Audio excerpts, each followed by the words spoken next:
Shalom, selamat pagi para pendengar yang diberkati oleh Tuhan dimanapun Anda berada saat ini. Kita akan sama-sama mendengarkan firman Tuhan melalui audio Renungan Pagi pada tanggal 1 Februari 2026 dengan judul Bets Menemukan Agama.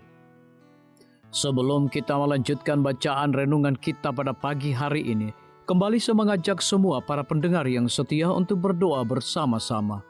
Bapa kami yang bersemayam di dalam takhta kerajaan sorga, terpujilah nama-Mu ya Tuhan pada pagi hari ini. Sebelum kami melakukan segala aktivitas pelayanan dan pekerjaan kami rindu sejenak untuk merenungkan firman Tuhan. Kami butuh kuasa Roh Kudus-Mu, Tuhan curahkan kepada masing-masing kami. Terima kasih Tuhan Yesus, ampuni kami Bapa, karena kami sudah berdoa hanya di dalam nama Tuhan Yesus, Juru Selamat kami. Amin. Ayat inti kita terambil di dalam Mazmur 34 ayat yang kelima, demikian firman Tuhan, "Aku telah mencari Tuhan, lalu Ia menjawab aku." Mari kita ikuti penjelasannya. Ayah Bets adalah seorang yang setia beragama dan berusaha keras untuk membesarkan putranya menjadi orang rohaniawan, tetapi tidak berhasil.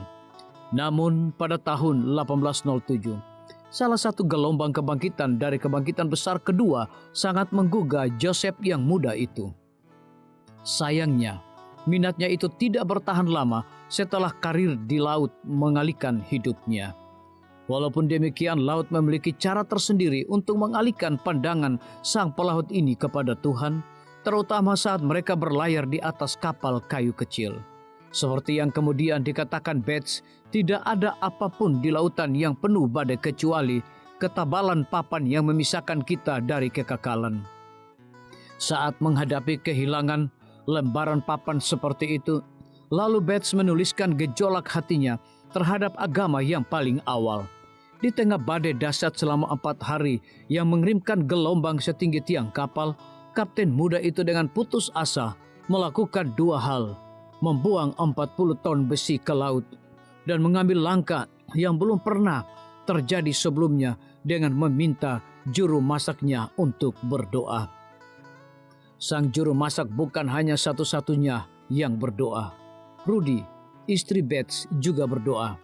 Selain itu, karena yakin bahwa suaminya membawa terlalu banyak buku novel dan kisah penciptaan untuk perjalanannya, Rudy membawa kitab Perjanjian Baru dan buku-buku Kristen lainnya di dalam kopernya.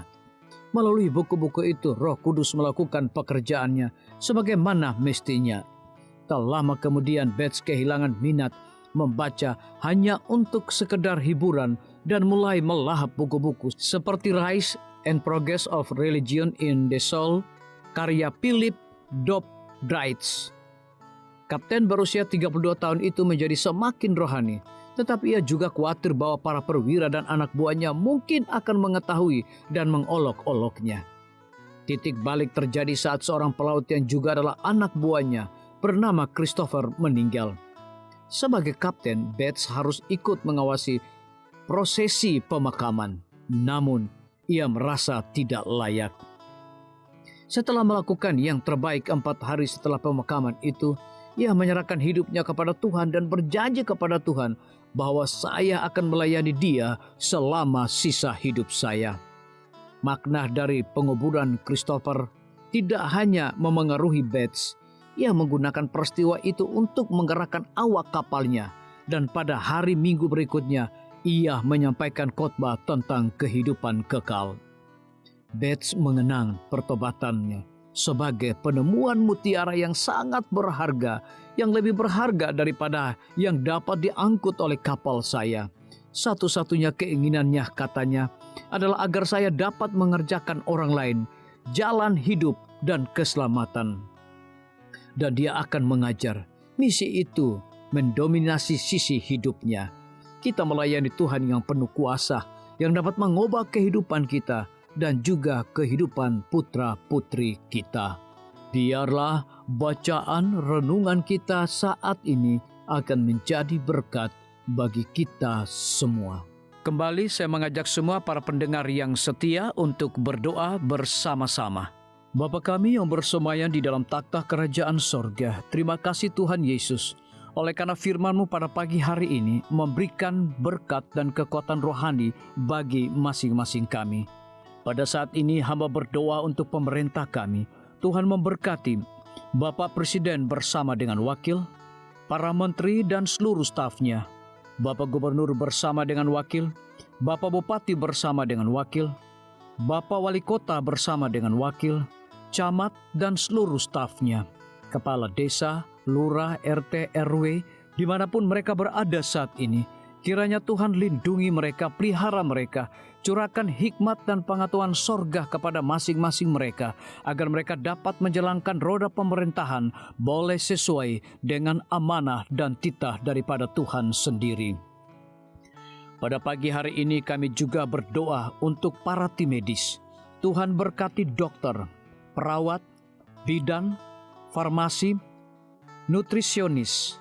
Kiranya hikmat dan pengetahuan sorga, roh dedikasi yang tinggi, roh kelemah lembutan Tuhan berikan kepada masing-masing mereka, agar mereka dapat memberikan pelayanan yang terbaik bagi setiap pasien yang membutuhkan pelayanan mereka setiap hari.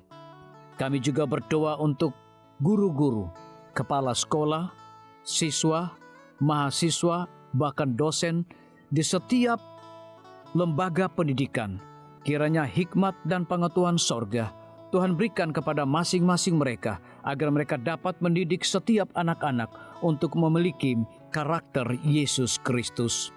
Hamba juga berdoa untuk TNI, Polri, PNS, wira swasta, petani, nelayan, ojek online dimanapun mereka berada. Kiranya berkat dan sukacita sorga Tuhan juga berikan kepada masing-masing mereka, agar mereka juga menjadi saluran berkat bagi sesama manusia. Para pendengar yang setia yang berulang tahun saat ini dimanapun mereka berada, biarlah dengan bertambahnya usia, mereka semakin hidup bersyukur dan berterima kasih kepada Tuhan setiap saat. Yang berada di dalam kebimbangan, ketidakpastian hidup, Tuhan berikan iman yang teguh dan pengharapan, agar mereka tetap percaya akan janji Tuhan setiap hari.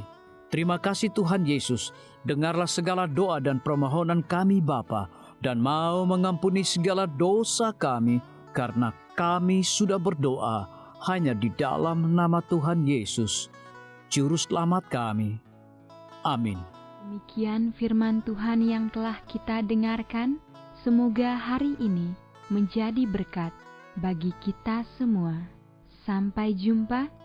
Tuhan memberkati.